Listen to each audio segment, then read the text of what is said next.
Kode Blue minta Farida Nurhan tutup TikTok dan Instagram, buka peluang agar laporan dicabut. Food vlogger Kode Blue memberikan syarat dirinya cabut laporan polisi pada Farida Nurhan. Seperti diketahui sebelumnya, Kode Blue merasa nama baiknya dicemarkan oleh Farida Nurhan gegara review warung Nyak Kopsah. Saat itu rekaman suara antara Madun Oseng alias Nyak Kopsah dan mertua Kode Blue disebarkan oleh Farida Nurhan. Tak hanya itu, Farida Nurhan juga melakukan penyebaran informasi pribadi siapa sosok Kode Blue di balik akun Instagramnya. Pasang badan setelah dilaporkan, Farida Nurhan pun akhirnya menggandeng Fahmi Bahmid sebagai pengacara yang diduga kuat akan membantunya menyelesaikan masalah hukum dengan Kode Blue.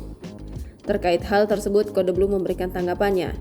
Lewat YouTube Richard Lee pada Rabu 27 September 2023, Kode Blue menitipkan beberapa pesan kepada pengacara Farida Nurhan.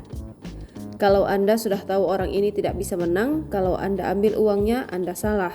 Kasihan orangnya, sudah jelas-jelas melanggar hukum, ujar Kode Blue dilansir tribunnews.com. Secara gamblang, Kode Blue pun merasa heran dengan pengacara Farida Nurhan. Bahkan ia menyebut sang pengacara salah mengambil langkah. Sebab menurut Kode Blue, Farida Nurhan telah melakukan berbagai perbuatan yang melanggar hukum. Sudah jelas-jelas dia nyerang yang bukan ranahnya. Gak ada hubungan sama dia aja tiba-tiba serang. Itu udah berapa banyak yang dia langgar. Etika, moral, social attitude, akhirnya hukum juga dia langgar. Tapi lo juga bela, jelas Kode Blue. Tak ayal jawaban Kode Blue membuat Richard Lee penasaran. Kalau lu diajak negosiasi mau nggak? Damai mau nggak? Tanya Richard Lee.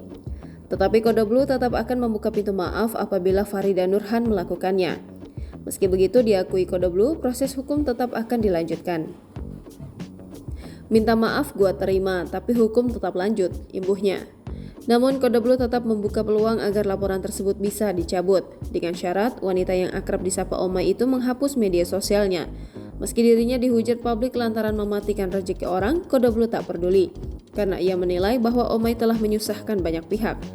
Lo bilang lo matiin usaha orang, gak peduli gue, karena lo menyusahkan banyak orang, tandas Kode Blue. Jangan lupa subscribe, share, komen, dan like ya.